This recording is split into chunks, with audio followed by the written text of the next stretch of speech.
د وترو په منځ کې که چا د دعای قنوت په ځای بله دعا ولستله نو په هغه باندې سجدې سهوه نشته دی.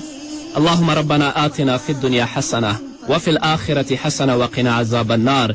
يا اللهم اهدني فيمن هديت وعافني فيمن عافيت وتولني فيمن توليت وبارك لي فيما أعطيت وقنا شر ما قضيت فإنك تقضي ولا يقضى عليك إنه لا يذل من وليت ولا يعز من عاديت تباركت ربنا وتعاليت نستغفرك ونتوب إليك.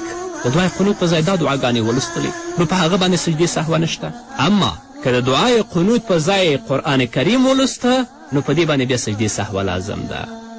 ځکه په دریم رکعت کې چې کله ته دعای قنوت لپاره لاسونه غوږونو ته پورته کوې د لاس پورته کولو نه وروسته دعا ویل پکار دي، خو که چا د دې نه وروسته قرائت ولسته په هغه باندې سجدې سهوه لازم ده.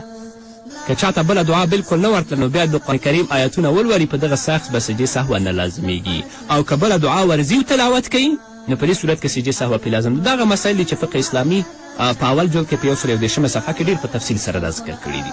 همدارنګه که په مانځه کې درود ویل لکه په آخر قاعده کې اللهم صل اللهم بارک، یا دعا لک اللهم ربنا، یا د رکوع او سجدې تسبیحات سبحان ربی العظیم سبحان ربی الاعلی دا د چا نه هیر شول نو په دې صورتونو کې سجدې سهوه په دې باندې نشته، ځکه دا سنت. په آخره قاعده کې چې ته درود وایې یا دعا وایې. همدارنګه په سجده خپله سجده فرض ده، خو دا ثنا سبحان ربی الاعلی ویل دا پکې سنت دي. خپله رکوع فرض ده، سبحان ربی العظیم ویل پکې دا سنت دي. سبحانک اللهم ویل ټول که د چا نه هیر شول نو په دې صورت کې په دې باندې سجدې سهوه نشته دی.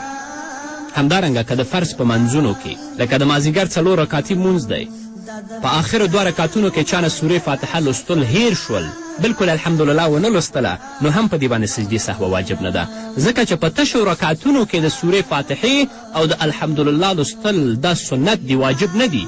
د ماسپښین مانځه ته ځان ته ولاړ یا امام سره جمع کوې، د امام نه په 2 رکعتو آخرو کې سورې فاتحه هیره شوه، یا ته چې ځان ته مونځ کوې په 2 رکعته تشو کې تا نه سورې فاتحه لوستل هیر شول نو په تا باندې سجدې سهوه لازمه نه ده.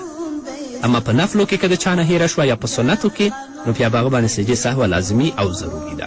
که په امام باندې سجدې سهوه لازم شي نو په مقتدیانو هم سجدې سهوه لازم ده، خو که په جمع کې په مقتدي سجدې سهوه لازم شي نو مقتدي به سجدې سهوه نشي کولی. امام په مانځه کې سهوه شو، امام چې سجدې سهوه کوي نو مقتدي به ضرور دی پسې سجدې سهوه کوي، خو که ته امام پسې په جمع کې ولاړ ته سهوه شي په مانځه کې نو ته ځان ته سجدې سهوه نشي کولی چې امام پسې ولاړ وي او خپله د سجدې سهوه شروع کړي.